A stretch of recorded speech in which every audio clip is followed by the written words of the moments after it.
नमस्कार व्यापारी मित्रों, CA Pritam Batra, Nagpur. GST law update, GST आज तक, बी&बी लॉ अपडेट, इसमें आपका स्वागत है। आज जो विषय में चर्चा करने वाला हूं वो विषय है जीएसटी काउंसिल मीटिंग। अच्छा, जीएसटी काउंसिल मीटिंग क्यों होती है? जीएसटी एक ऐसा कानून है जो पूरे भारत देश में लागू होता है, जिसमें सारे स्टेट का प्रतिनिधित्व है। तो एक जीएसटी काउंसिल बनाई गई है जिसमें सारे स्टेट के फाइनेंस मिनिस्टर्स और सेंट्रल का भी रिप्रेजेंटेशन होता है। ये मिलके बैठते हैं एवं आने वाली कोई भी तकलीफ पे सलाह देते हैं। जीएसटी कानून लागू हुआ 1/7/17 से। अभी 53rd GST council meeting, 53rd यानी पहले 52 मीटिंग हो चुकी है जब से जीएसटी लागू हुआ। अभी 53वीं जीएसटी काउंसिल मीटिंग 22 जून 2024 को दिल्ली में आयोजित की गई है।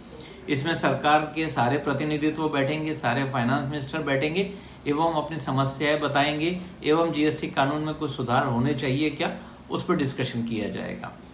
तो इसमें कुछ महत्वपूर्ण बातें हैं और कुछ व्यापारियों की उम्मीद है जिसे मैं आज यहाँ बताना चाहता हूँ। और मेरा एक ये निवेदन भी है कि ये मेरा वीडियो आप ज़्यादा से ज़्यादा व्यापारियों तक के पहुँचाए, सरकार तक के पहुँचाए, जिससे ये व्यापारियों की आवाज़, सारे प्रतिनिधियों की आवाज़ सरकार तक के पहुँच पाए और एक अच्छे जीएसटी की तरफ हम आगे बढ़े और एक अच्छा कानून जिसमें सभी जगह की सुविधाएं मेंटेन हो वो हम बता सके। पहली बात, ये मीटिंग फर्स्ट मीटिंग है in the third term of NDA government. सरकार, लोकसभा का चुनाव हुआ, एनडीए की गवर्नमेंट बनी, उनके बाद में ये पहली मीटिंग है, इम्पोर्टेंट है। लास्ट मीटिंग 52nd मीटिंग हुई थी 7 अक्टूबर 2023 को, यानी करीबन 190-195 दिन, 6-6.5 महीने हो चुके हैं। इसमें बिकॉज ऑफ आचार संहिता, कोड ऑफ कंडक्ट और बहुत सारे विषय की वजह से कोई काउंसिल मीटिंग नहीं हुई। तो काफ़ी सारे मैटर्स को पेंडिंग है जो कंप्लायंसेस नहीं हुए हैं। अब कुछ उम्मीदें सभी लोगों की है, उनमें मुख्यतः सबसे ज़्यादा क्या क्या है? एक है इंटरेस्ट का वेवर या तो रिडक्शन, जो सरकार के द्वारा ब्याज लगाया जा रहा है, जो कि 18% का है for not reporting of liability properly या अवेलमेंट ऑफ आईटीसी, और किसी भी वजह से ह्यूमन ग्राउंड पे गलतियां हुई है शुरू के सालों में, तो उसमें जो ब्याज लग रहा है वो 18% का लग रहा है, जो आज सही में व्यापारियों के लिए संभव नहीं है, इतना कॉस्ट में भी नहीं पड़ता है। और एक्यूमुलेट होते होते होते वो मोर और लेस टैक्स से भी डबल हो चुका है। 5 लाख की गलती थी तो उसका ब्याज आज 5-6 लाख रुपए बढ़ चुका है, टैक्स से ज़्यादा हो चुका है, उस पर भी पेनल्टी भी होती है। तो एक पहला निवेदन है कि इंटरेस्ट वेवर और reduction for the initial years, जो शुरू के 4-5 साल टीथिंग ईयर थे, उसमें सरकार कुछ ऐसा करे कि इंटरेस्ट का रिडक्शन करे रेट का, या तो कुछ पीरियड्स के लिए माफ़ कर दे, कुछ क्वांटम को माफ़ कर दे। सेकेंडली, इनपुट टैक्स क्रेडिट, सरकार जो हमने इनपुट टैक्स क्रेडिट लिया है परचेज के अगेंस्ट में, उसे हमारे तरफ से तो कुछ डिले से क्लेम करने में आया, तो जिसमें सरकार ने कुछ जगह पर रिटर्न लेट फाइल हुए थे तो वो हमने डिले से क्लेम किया व्यापारियों ने, बट हमारे कस्टमर, हमारे वेंडर ने तो टैक्स का पेमेंट पूरा कर दिया। Just delay in claiming of ITC from our side is disallowed ITC, सरकार ने उसको आईटीसी मंजूर नहीं किया है, जबकि मेरे पास बिल है, माल आया हुआ है, मैंने पार्टी को पूरा पेमेंट दिया है, मेरी पार्टी ने भी सरकार को पूरा पेमेंट दिया है। तो 16(4) जिसे कहा गया है उसमें कुछ रिलैक्सेशन लाया जाए। शुरू के कुछ सालों में इस चीज़ कंडीशन को इतना इम्पोर्टेंट ना समझा जाए और इग्नोर करते हुए बाकी कंडीशंस पूरी है तो आईटीसी को अलाउ किया जाए, एक ऐसी रिक्वेस्ट है। जीएसटी का rate on goods and services, उसको कृपया करके अंतर्राष्ट्रीय मार्केट से देखा जाए ताकि हम लोग भी इंटरनेशनल लेवल पे एट पार रहे, और अगर कहीं रेट का रिडक्शन का रिक्वायरमेंट है तो नीड को देखते हुए उसको कंसिडर करिए। उसके बाद में कुछ चीज़ों में एक बड़ा इंपॉर्टेंट इशू आता है, allow amendment in the monthly return file. जो हम मंथली रिटर्न फाइल करते हैं जिसमें जो कंसल्टेंट होता है या कंसल्टेंट का स्टाफ होता है या हमारा स्टाफ होता है या व्यापारी खुद फाइल करता है, तो उसमें गलतियां होने का चांस है। 1 लाख की जगह 10 लाख लिखने में आ गया या कुछ इस टाइप की ह्यूमन एरर हुई है, तो उसको रेक्टिफाई करने का ऑप्शन दिया जाए, जिससे कि वो गलतियों से आने वाले नुकसान नहीं ठीक की जा सकते हैं। जैसे एक सिंपल सा एग्जांपल है GSTR 3B, मैंने आउटवर्ड सप्लाई IGST में ज़्यादा रिपोर्ट कर दिया, आउटवर्ड का IGST का टैक्स 1 लाख की जगह 10 लाख रिपोर्ट कर दिया। अब इसे मुझे ठीक करने का कोई ऑप्शन आज तक के नहीं है।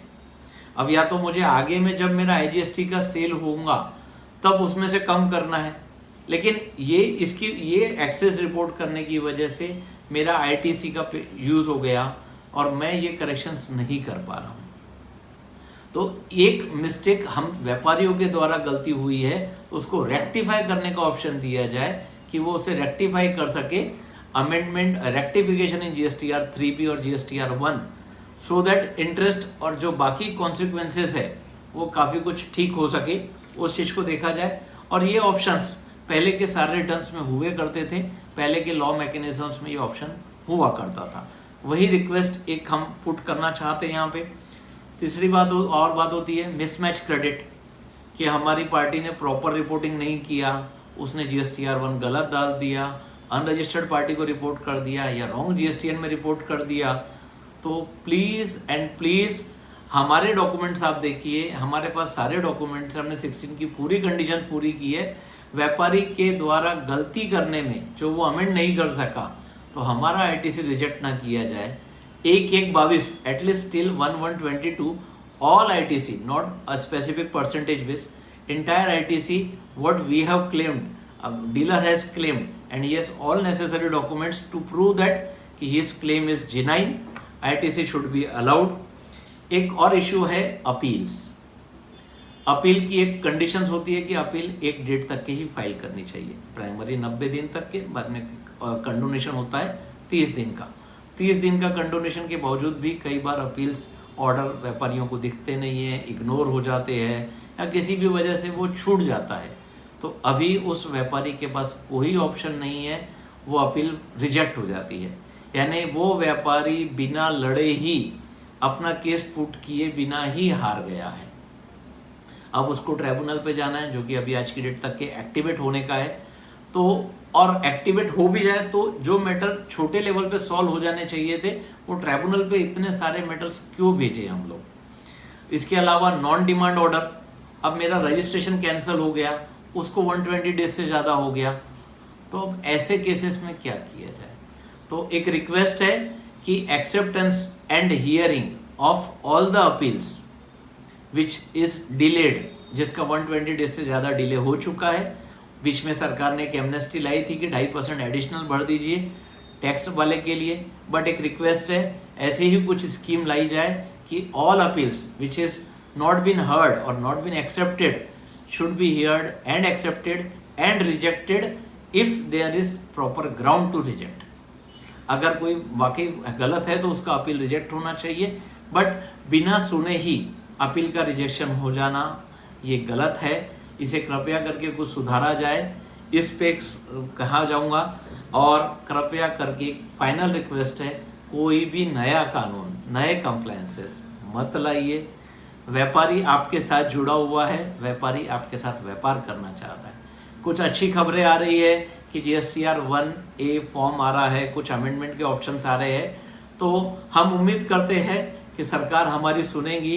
ये सभी व्यापारियों के बिहाफ में जितना मुझे समझ में आया उतने वीडियो, उतने पॉइंट्स को कवर कर पाया। और भी विषय रहेंगे, आप भी पुट करिए और सरकार तक के आवाज़ पहुंचाइए। ऐसे ही वीडियो के लिए मुझसे जुड़े रहिए। CA प्रीतम बत्रा, GST आज तक, कैमरामैन आशीष के साथ। धन्यवाद।